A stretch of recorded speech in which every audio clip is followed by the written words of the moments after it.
बेचाई खस्सी बकरी के बा हो बेचाई खस्सी बकरी है भौजी भौजी हाँ, खसी खसी हुआ बेकाव बा। ना अभी बिकाव नहीं खे लेकिन को रुपया देब अब तहार सौदा तू लगाव। कितना दे तेरू ई बतावा ना 15,000 में देम 15,000 अरे में कुछ बा इधर तेरू है मत छुआ उकला छुआ जला 15,000 खसी नहीं के एमे कितना निकली खूब निकली तो 6 से 7 केजी जोन बाकी ना मांस निकली और का निकली में ए छोड़ा मेहरारू से का बतीब चलो उनका मर्दाना बड़न साइकिल लगा लेके जाएगी 1500 टका का ले ढारसो धरसो से उ साला परेशान बा पूरा। हमारा के तो मार पीट के कपार हाथ तोड़िए दे रहा। अब लगा था कि बकरियों बेची भोसड़ी। अरे दादा बताओ हो कर हम देबू हम ना 15,000 से कम 1 रुपया ना अरे भाई 15,000 लाख बा बाना मारा छोड़ दे तू का राजू तो से का बतिए आदमी से भैया 15,000 वाला खसीवा कर रुपया में देवे के बताइबो हमारा से कहा पूछता है भैया उहे मालिक ये घर के उहे जानत है ओकरे बकरी है उहे सब जानत है। ए बे यहाँ कैसे होगी बाबू तरह के छोटे उठ कैसे लगल अरे ये कहाँ से देखा मार किया तो लगा के दिया, वही तो बोली। चला मार दे फैमिली मैटर पे जैसे चला चल तो तू अरे भैया ले लो ना बकतो ना तो देख सुना ले ले हम ले ले हाई 15,000 लाई खसी नहीं के सीधी बात बा भैया और मार के तो कुकुर बनाई देले बड़ू लेकिन हाई जौन खसी बा ई 15,000 लाइक नहीं के केनियो से केहू से पूछ लिया जगह धंधा के टाइम बा झूठ ना हमनी के बोले नहीं जा 15,000 के खसी नहीं थे 9,000 लास्ट तक हम दे दे ठीक चलो ना तो हार ना हमार 12,000 में देबो तो बोलो ए मर्द का ले 7-8 किलो गोश्त निकले में पचौनिया के दाम में तरिंकाई का 12,000 ला खसी बा हम चल हम जाते हैं तू बतियावा अपने के बतिया ए रुक यार धंधा कोइले बड़े तो कुल से ना डराई जला आवे ने ए देखो लास्ट रेट ना कहार ना हमार 9,500 ले लो दे दे छोड़ो तो जाके अब फोड़ले बड़ू कपार ऊपर तो वही के पैसा चाहिए ना चलो चंबा की 9,000 ले लो आई तू हाई ले लो 9,000 ए मत चलबा के ये कहीं खसीवा से फरिया पैसा भाभी जानवर कौन है दोनों? ई बकरी खरीदे वाला हवन या हाँ पहचानत नहीं ख ना अच्छा असल बात तो तू शहर में रहेला ना नहीं खा जाना नहीं पहचान रहा। चलो हो गई 9,000 पूरा फाइनल ए मत चलबा ई हैं हमरा के पगावा पगावा चाहिए हां ए मत काहे के पैसा देते ला पगावा ना वो पगावा ना यार वो तो हमनी के लेके जाए जा बाबू पगावा लेके जा चलो तब चल जा क्यों इज्जत चला मत दे जा जा जा इंग्लिश में से आइल बड़ा ना जा चल साइकिल ला दे के बड़े रुक चला मत दे भाभी तो हटन तो रगड़ा जी चल जी तई में लगा खसी तो सस्ते में बैठा गया चला चले क्या चला चलो ओके बेबी चलते हैं हम लोग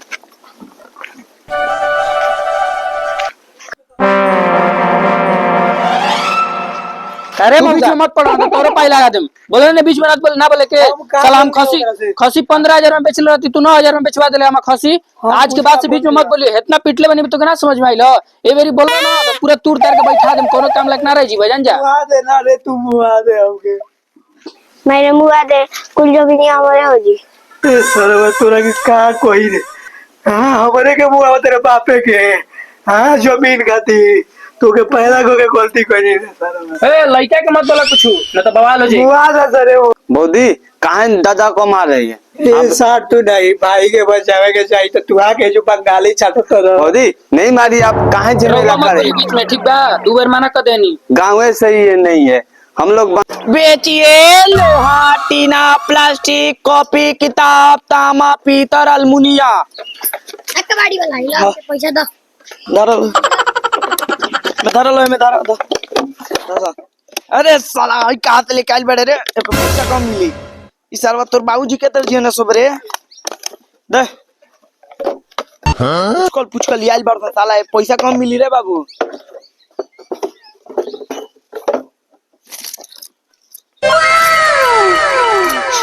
3 4 5 6 7 8 9 10 हेले कितने पैसा भाई इधर कितने पैसा कितना भाई तुम लोग के कितना पैसा चाहिए पुचकल लियाइल बड़ा लो मार पैसे चाहिए तुम लोग के बेचिए लोहा टीना प्लास्टिक कॉपी किताब तामा पीतल अलमुनिया घर रे बाबू तने हम बोतलवा ले के बस मैदान करे वाला तो बेच दे कौन के बेचला कौन कबाड़ी वाला कहां बा कबाड़ी वाला केने बा हो कबाड़ी वाला कहाँ हां बोतल दो मैदान करे वाला कैसे अब लेके गइला सन हमार बोतल चाम के चाहिए कैसन चाहिए हाँ, पैसा बोतल- दियाइल। ओकर पैसा ले ला हसन बाबू 2 रुपया दियाइल बा 2 रुपया तो हम नहीं जाना था बोतल चाहिए हम सुबह हमको बिसारे जाए को मैदान पैसा करे लिया के दो पैसा पैसा पैसा। रुक जाए ऐसे रुको अबे हम तक पैसा ले अरे देते हैं, लेकिन हम जा बोतल तू चाहिए जा तू जो हम बोतल चाहिए ठीक बा हम जाते नहीं लेके आओ पैसा जवन हमर झोरी में आ गई सार लिहन बोतल जाके अगस्त सार खेत में पानी छुअस लिहन सार लागत है कि फ्री में आई। अरे हमारा नसीबवा में का लिखाइल हो दादा। भैया ए भैया अरे दे दो तन दुआरी पे एगो भिखारी उखारी आइल बा तनी खाए पिए के कुछ नहीं खे भैया। अरे केहू बा हो तनी दे दलो छोट बाला कइल बा तोहर दुआरी पर का होइल बा अरे तनी दे द भीख हो तोहर दुआरी पे आइल बनी खाए पिए के कुछ नहीं के भैया आ तनी अच्छा दे द तनी आवा। लो हईजा अरे थैंक अरे भैया तनी कपड़ा उपड़ा बात दे दना ये कपड़ा दिल बटे इतना साल से खा पड़ा हाटल को तनी ठंडी के दिन आइल बा तनी दे दना जा कपड़ा वाला नहीं खेजा बाहर से आ जा ये तो कइले ही बनी हम का करी कोई ठाई गोइनी कंपनियों में इंटरव्यू निकल गई तो इंटरव्यू ना निकल अब का करी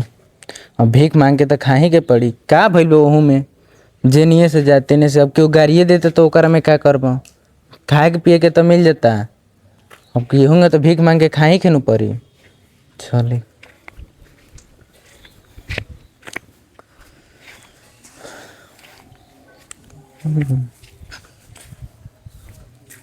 भीओ खसी तो लेवे गए जते ले ले जाए लेकिन 9,000 का हाला कितना रे 9,000 का तो सारा पढ़े के रही तो पढ़ले रहल तो तब ना बीए रे कहले नहीं जा सारा वाला नौकरी मिल रहा ना लेकिन कोनो दिक्कत नहीं है यो धंधा ठीके बा अब मान ला 9,000 का खसी बा आ 15 में बेच दिल जी 6,000 अपन फायदा बा कौन घाटा बा अपने साइकिलिया चलाए बागे दिला ठीक बा कोनो बात नहीं है तो साइकिल को नया दिया जी हमने कहा भाई यो धंधा खराब नहीं के भी बेचिए लोहा टीना प्लास्टिक कॉपी किताब अरे मिता काल बा आओ बैठो बताओ क्या भइले बरा एबे तो बड़ी बढ़िया बिक्री भइल बा रे मन तो बाल में कर ले बा हो आओ बैठ आओ बैठ अब ठीक बा ना पानी ले ले बड़े ठीक बा ना बेवा अरे बैठ साला तब रे मिता बिक्री कैसन चलता है बिक्री बढ़िया बा खसी लेनी है जा करिया खवाटे 9,000 में बा 10-15,000 में बेच दिल जी फायदा फायदा बा ये भाई सुकुला का रहत रे हो रे तो लगते नहीं कि आवते हो आवते हो अब वो लागल है कि ये रोजी रोटी में पर कटोरा लेके हाँ सरकारी नौकरी ना ना हो गइल ओकर आरवा हो गइल और तो है निकन साथ का है हमनी के नन पढ़ लेनो कितना तेज बना हमके पता नहीं के यार तोहरो सरकारी नौकरी बाके का बा सरकारी नौकरी में खसी बेच के 25,000 रुपया महीना के बा इन सोचो कि 1 रुपया नहीं खे में दुगुडो हमने कबारे जा पूछ ले भाइयों से बाहर और तो बताओ सर हमारा तो सब ठीक है यार सही चल दे दे बाबा दे दे रे रे सुकुला हमनी बैठ बढ़िया करे के कमिता काल बा ठीक बा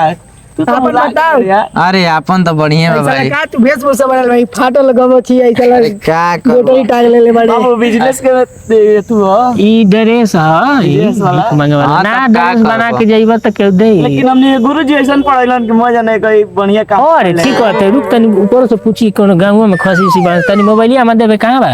वो दी आईफोन दी के सैमसंग अल्ट्रा दी अरे छोटा वे दे रे तो नॉर्मल में हम तो कहीं की बिजनेस चलता है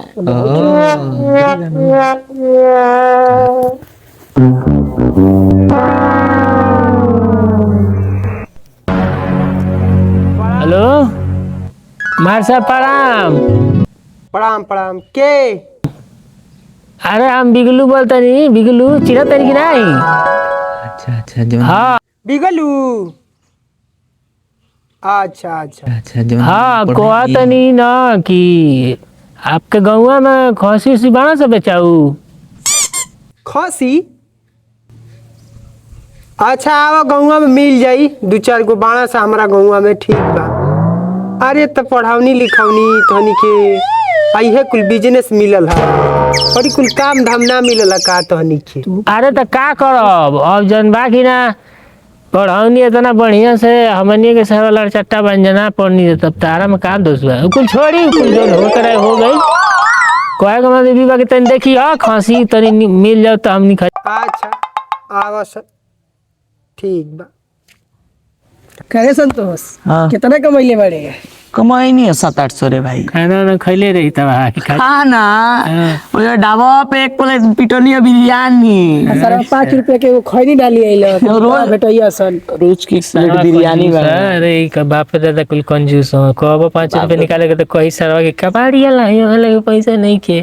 हमार संसार ढाबा पे एक बिरयानी एक प्लेट। कितना तू कमैले बड़े? अरे मैं अनाजे ना यार दिन भर के महीना के हम खर्चा एक दिन अमनी के बिजनेस सही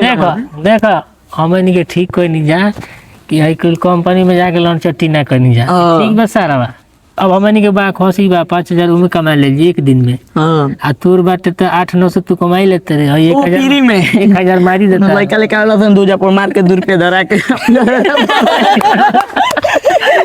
ना कर व्यवस्था बस देखिए कि कोनो जन ना कि ना कहीं कोनो एरिया से बिगाड़ मत करिए सामान्य खुश कइले रहा लड़का इका अकेले में बैठा ना तो पीट पाट के ले लेनी आप तन भीड़ भाड़ जन दे ना पड़ियो धरा देनी तनी। हां ठीक है चल कोनो दिक्कत नहीं के हमनी के बढ़िया बन जा हमनी के वेशभूषा से लाने मतलब बा पैसा कमाते जाके चैन से खाता नहीं जा जे जानी उ जानी जे चीनी भैया चीनी गाया रे भाई